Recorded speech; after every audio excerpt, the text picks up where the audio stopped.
Good morning. Welcome to the Trent England Show. Glad to be with you this morning. We are a little early and we're going to be quick because we have the first day of the legislative session, the State of the State, coming up this morning at, I guess, at 12:30. We will be beginning our live coverage whenever, I think it'll be around 12:30. That's what we're being told this morning, and so you can join us for that full coverage, the State of the State address this morning on the Trent England Show. Wherever you're watching us right now is where you can find us for our live coverage of the State of the State. Of course, you wouldn't really know it from the Oklahoman this morning that it's the beginning of the legislative session. The front page above the fold, the lead story is about high school sports playoffs. And although I did think that it was fitting that they, right underneath that, they have a story about the Oklahoma City Zoo.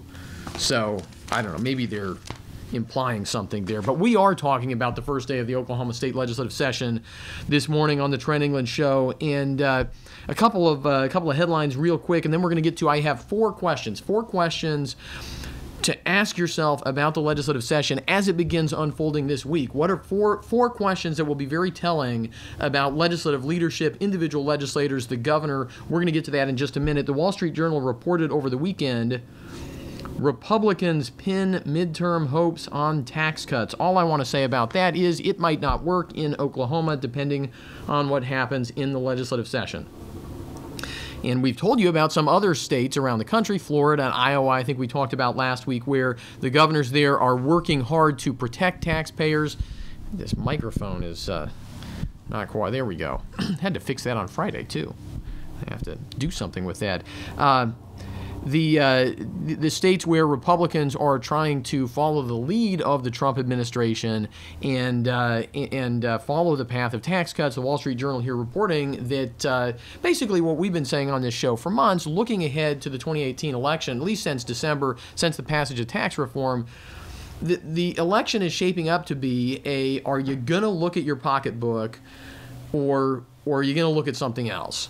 Are you going to believe your eyes about the economy, or are you going to not believe your eyes about the economy? It's shaping up to be that, but it's also shaping up to be very different in Oklahoma, because if Republicans are going to continue leading on the cause of raising taxes in Oklahoma, I know I've heard some people say recently, well, if we could just raise taxes, then the left will leave us alone, as if Democrats are not going to contest elections in the fall in Oklahoma if Republicans adopt part of their agenda. It's a fascinating perspective politically. If I was a political science professor, I don't think I would give those folks a very good grade. Meanwhile, I mentioned the State of the State address. We're going to talk about this a little bit more, but I did want to share this with you. This is so important because one of the things I think we are doomed to hear in the State of the State address is bogus budget information, and Curtis Shelton at ocpathink.org, that's where the Trent England Show archive lives as well, but Curtis Shelton over at ocpathink.org in December put up Governor Mary Fallin's, the chart that she uses when she talks about the budget. She talks about these agencies that have been slashed, cut, you look at this chart, right? And what do we have here? The Department of Environmental Quality cut between 30 and 39%. The Transportation Department cut between 20 and 29%. We got all of these lists of cuts. Except, what are we talking about on the Trent England Show? I've been talking about this for years now. We talk about the bogus budget. This is bogus budget information. It is bogus. It is not true. It is not accurate. It is misleading. And it is, can I say this? Yes, I think I can. It is intentionally misleading. There's no way around it. It is intentionally misleading. For one thing, they choose the baseline as a year when high oil prices, relatively high natural gas prices, and federal stimulus funding spiked state spending, right? Spiked state spending overall, right? So they use this big spike in state spending, but it's worse than that because they're only looking at about 30 to 40%, depends on the year, of total state spending in Oklahoma. They're looking at this fraction, less than half of state spending in Oklahoma, because they're only looking at the legislature's appropriation budget. This is grotesquely misleading. Curtis Shelton broke down the chart, the correct chart. If you look at total spending in these agencies, what do you see? You do see that some agencies have taken big cuts, but you also see that some of the agencies talked about here have actually had, so follow me here, right?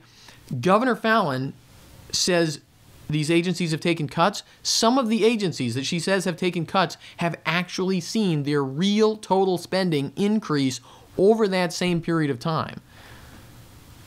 I mean, this is seriously misleading, including the Department of Environmental Quality. The governor says that it's taken over a 30% cut. It's actually grown its spending over that period of time over 20%. I mean, what else do we have here? She says that the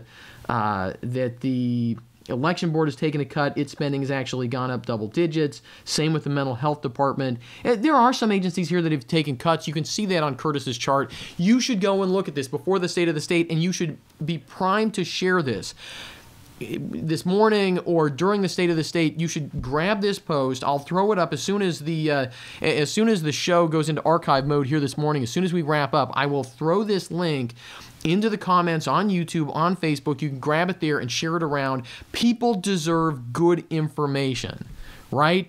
I mean, we can't have meaningful debates. This is one of my themes. We can't have meaningful debates unless we have good information.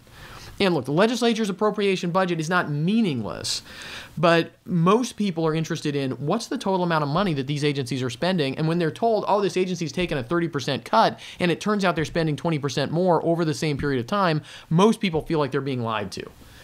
And we want to provide good information to people here on the Trent England Show in anticipation of the State of the State address. Okay, 4 questions, and then we're going to wrap up, and we'll be back here at 12:30 this morning.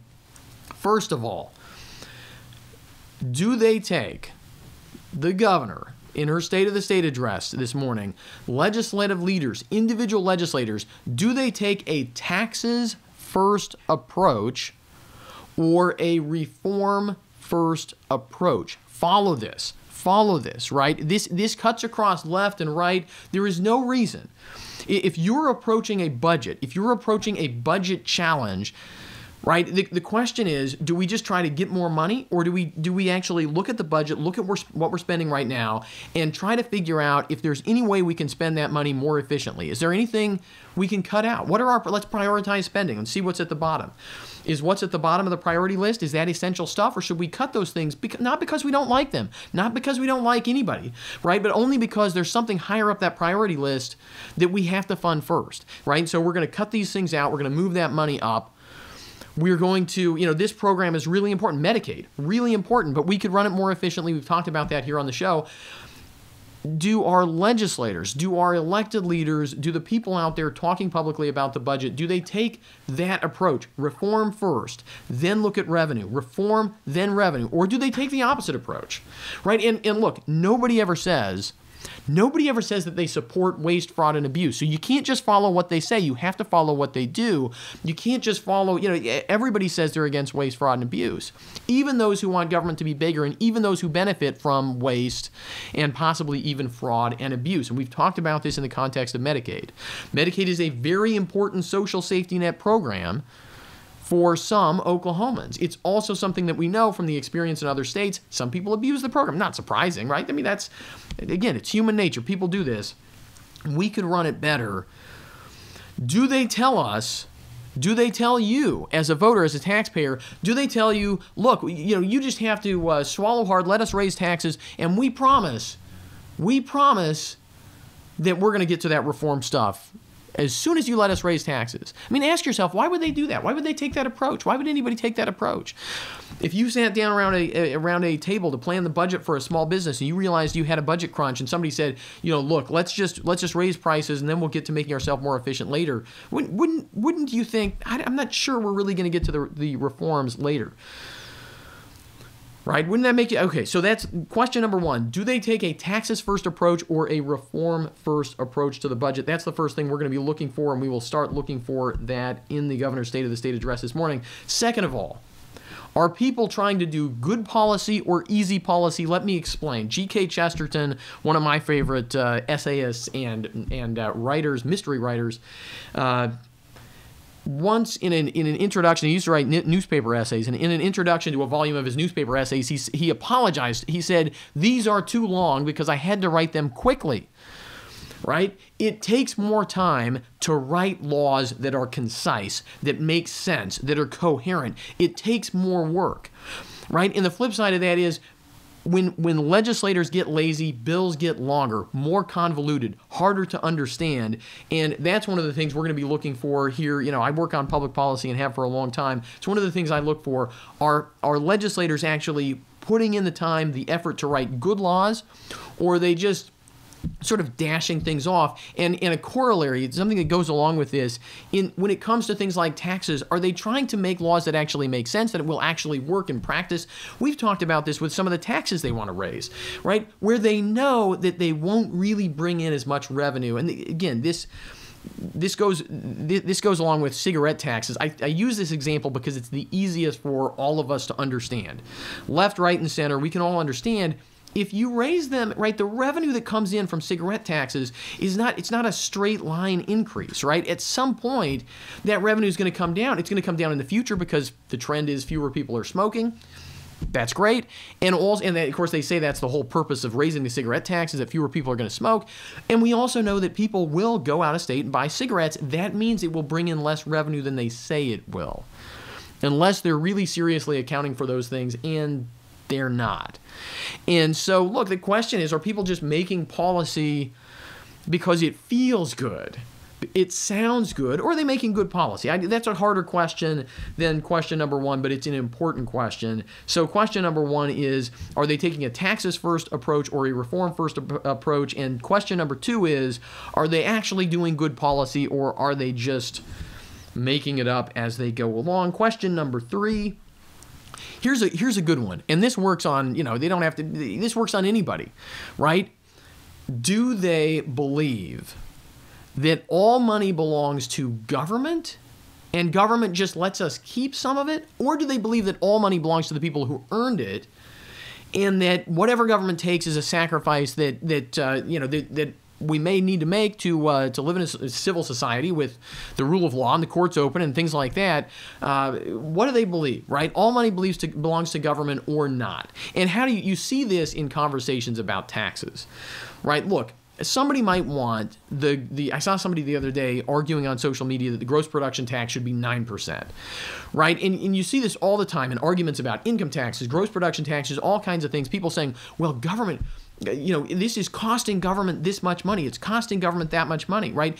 Government leaving more money in people's pockets is not costing government money. I mean, sure, government has less revenue, but this is sort of like a Rorschach blot. In these conversations, you get to find out what people really believe, because you can listen and you can think, does this person really believe that basically all my money belongs to government, or all my money, that under whatever higher tax rate this person wants us to have in Oklahoma, that all that money really belongs to government just because that person wishes taxes were higher? You get that, and look, I am not singling out liberals, I'm singling out conservatives. You get this from conservative legislators. It is the default of the status quo.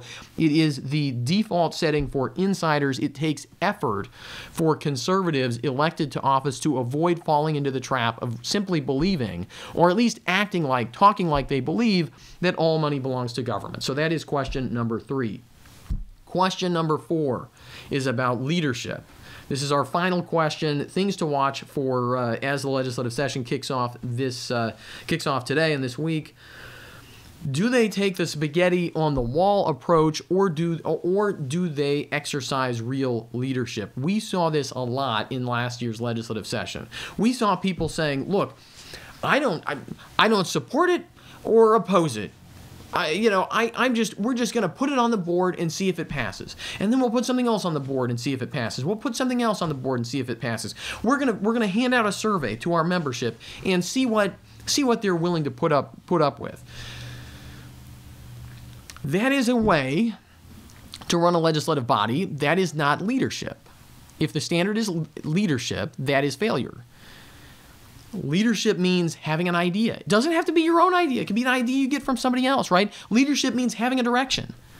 Leadership means courage to actually set that direction in front of a group of people and say, I think this is the direction that we should take. Now, good leaders good leaders, servant leaders are going to be understanding of the people around them, are not going to try to force people to do something that's going to cause them, they're not going to try to force people to go the wrong direction. And they're going to be good leaders. They're going to be willing to change their mind, right? To adapt their thinking to new circumstances, right? Leadership doesn't mean not being flexible. Leadership doesn't mean being rigid. Leadership doesn't mean being a bully, right? But good leadership requires having an idea about which way you should go, and then actually setting that in front of people and saying, I think this is where we should go. And trying to convince people and then trying to take them there. That's leadership. Anything short of that is not leadership. Right? The spaghetti on the wall approach is not leadership. And we're going to watch for this. We're going to talk about this on the Trent England Show as we go through the legislative session. Do we see leadership or do we see the spaghetti on the wall? You can't hold me responsible because I'm just putting things up on the board and we're just going to vote, and it's just the fault of whatever. It's somebody's fault if it passes or if it doesn't. It's these individual members. It's not me, right? It is mind-blowing that people think that's leadership. It is obviously not leadership, and we're going to be watching for that as the legislative session unfolds. And look, this is where people outside of the legislature have become so frustrated. Typically, you would see leadership coming from the governor's office. Right, and look, just, setting out, what did the governor do in the State of the State last year? She had 3 different plans, right? She had 3 different plans. She refused to really endorse any of those plans. It was a spaghetti on the wall approach. Now, she clearly had a preference, but she wasn't willing to come out and say clearly what that preference was and make the argument for it, right? That would have been leadership. We'll see what we get in the State of the State address today, 12:30. Right here, right where we are right now. We will be back. We will have live coverage of the State of the State address right here with my running commentary. I'll let the governor have her say, but we will also be providing some commentary, some clarification as things go on. A little wrap up at the end of that. I hope you will tune in as we really kick off the legislative session just around lunchtime later this morning. Thanks for watching the Trent England Show on February 5th, this Monday morning, and we will be back in just a couple of hours.